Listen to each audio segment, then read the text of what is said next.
Hi guys, I'm Ramwell and welcome to Tales from the Freshie Zone, kung saan binabasa namin ang inyong mga liham tungkol sa mga pambihirang karanasan sa buhay Freshie. Ang sulat na ito ay galing kay Vivo, isang UP fanatic at certified Vivo kid. Bata pa lang po ako ay dream ko na ang makapasok sa UP. Marami ang nagsasabing sa itsura ko pa lang daw ay hindi maipagkakailang isa akong UP fanatic. Hindi ko alam kung dahil iyon sa mayroon akong life-size action figure ni Oble, o dahil memoryado ko at kaya kong kantahin ang UP naming mahal kahit natutulog. I feel like I was born to be in UP.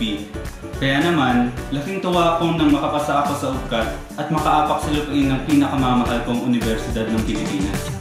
Dito ko nakilala si Ningning. Upper class siya at ramdam ko sa aura niya na isa siyang classic example ng scholar ng bayan.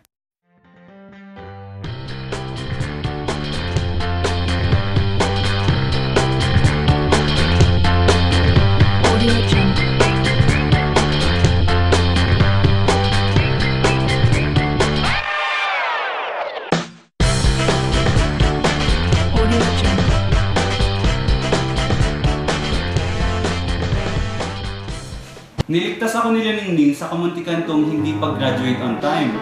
Muntik na pala ako mapicturean kasama ni Oble. I felt this thing called sparks.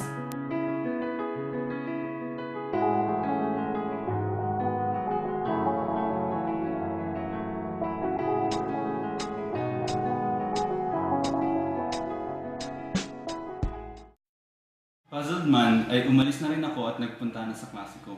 Sa isang class ko, nagbigay ang prof namin ng isang outdoor activity na may kinalaman sa environmental awareness. May mga nagreklamo at napa-what the fuck sa klase. Pero syempre, may namumukod tanging nagtaas ng kamay. Si Jessie GC, ang blockmate kong GC. Like everything is about the G word. Is this GRADED or graded? No, hindi. After ng pangyayaring yun, ay lagi nang sinusungitan at sandamakmak na irap ang unknowingly na natatanggap ng aming prof mula sa kanya. One day, I was on my way to a block rep meeting nang may madaanan akong isang girl na umiiyak at mukhang may kausap sa cellphone. Na-realize kong siya pala ang blockmate kong si Mizin New. I overheard between sa pag-uusap niya and the one on the other line na gusto na raw niyang umuwi sa hometown nila.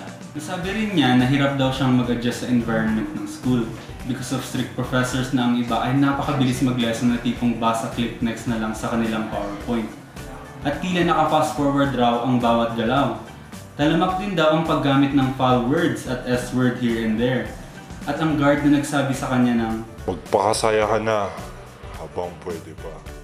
Naawa ko kay Mizzy. Lalapitan ko na sana siya pero naunahan ako ng isang lalaki. He comforted Mizzy by the looks of it. Kaya dumiretso na ako sa meeting. Ang naabutan ko lang doon ay ang block rep na si Vice Sec Suarez. Isang konyong super fashionista na medyo, tinanong ko kung nasa na ang iba at ang sagot niya ay Di-cancel the meeting na raw eh. yun daw ang knowings niya. Tapos ay sinabi sa akin, I choose you is the flavor of the day. lumayo ako sa kanya. I said, hindi tayo talo. Right then and there ay nakipag-break siya sa akin at nag-walk out. Pero may nakabangga siyang girl. Matagal silang nagtinginan hanggang sa humarap uli sa akin si Vice at sinabi ang mga katagang, marami pang iba. Nabato ako, naalala ko si Ningning. Kamusta na kaya siya? Hinanap ko siya sa buong campus kung saan-saan. Araw-araw pero wala. Hanggang sa parang tanggap ko na pang love at one sight na lang ang nararamdaman ko dahil mukhang impossible na kaming uling magkita. Devastated ako. Nakaupo ako sa may lobby nang makita ko si Mizzy. She was with the guy na nag-comfort sa kanya noon. And mga kapwa-estudyanteng nakasuot ng t-shirt na may tatak na pangalan ng isang org. Masaya siya at sa tingin ko nakahanap na siya ng pangalawang pamilya na tutulong sa kanya para makapag-adjust sa buhay Payups. Nagulat naman ako nang biglang sumulpot alongside me si Vice na naglalakad-lakad habang may ka-holding hands na babae.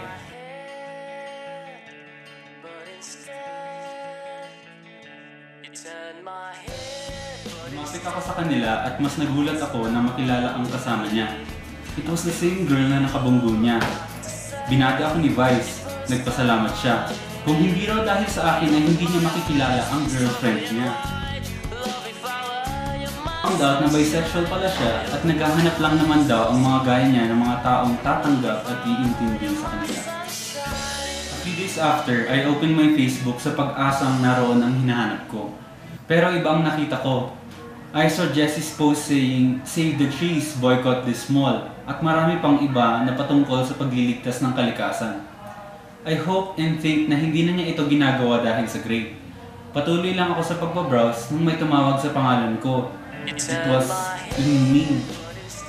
Nagkamustahan kami at nag-usap about school life and partially sa love life. Good news na siya ay single pa. Dala ng kabig ng dibdib at napag-isip-isip kong ito na ang right time. I said, "I like you," mula pa na kung muna tayong magkita. I like you din naman. But you're like a younger brother to me kasi. Marami pang iba.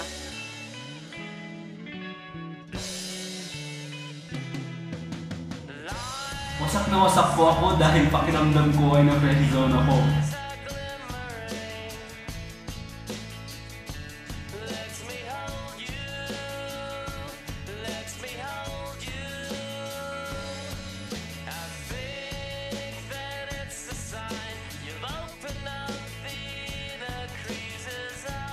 Ay nako Vivo, ayos lang na ma-freshie zone.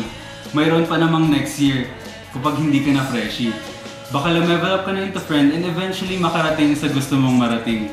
Sa ngayon, bakit hindi mo na lamang itoon ang atensyon mo sa mga isyong kinaharap ng iyong mga kapwa-freshie? Tulad ng pag-aaral, pagsali ng orgs, pag-unawa sa iba at pagiging scholar para sa bayan. Freshie ka pa lang Vivo. Kung tutuusin, ang mga naranasan mo ay simula pa lang ng pagiging isko mo. Sabi nga nila Ningning, marami pang iba. Marami pang ibang opportunities, marami pang iba. Ayun! Na-freshie zone ka man. May t-shirt ka naman. Hanggang sa muli, laging tandaan, there's more to life than love.